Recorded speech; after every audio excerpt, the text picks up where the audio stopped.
the nuts and bolts on your car. However, utilizing the paint marker can actually be a really good thing. And of course that just started raining. Hey guys, welcome back to the JPM Performance channel. Here we are with our tip of the week. This F Production Miata has been completely corner weighted and aligned. Have it back up on the lift. I wanted to point out a couple of quick things. First of all, the tools that I use for aligning these cars. You need either a big breaker bar or a big wrench. This is a snap-on wrench that has a ratchet end on one end, solid on the other. Gives me lots of good torque. The other one is just something that I use to hold the head of a bolt. So these bolts in these Miatas need to be really tight for racing use. So what's the torque? Really tight is kind of the torque.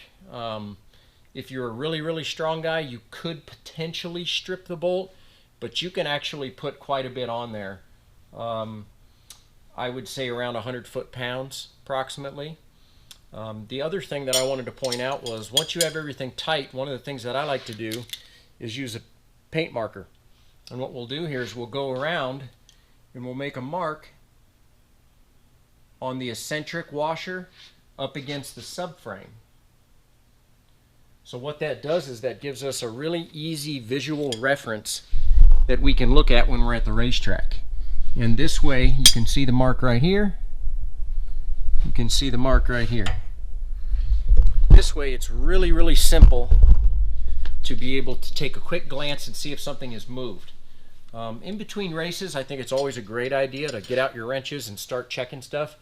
But it's a really great way to just take a quick glance and know that your alignment settings have not changed, especially if you're feeling something weird on the track. So it's our tip of the week.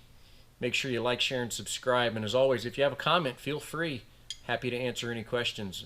This is how we do it at JPM. You guys have a great day.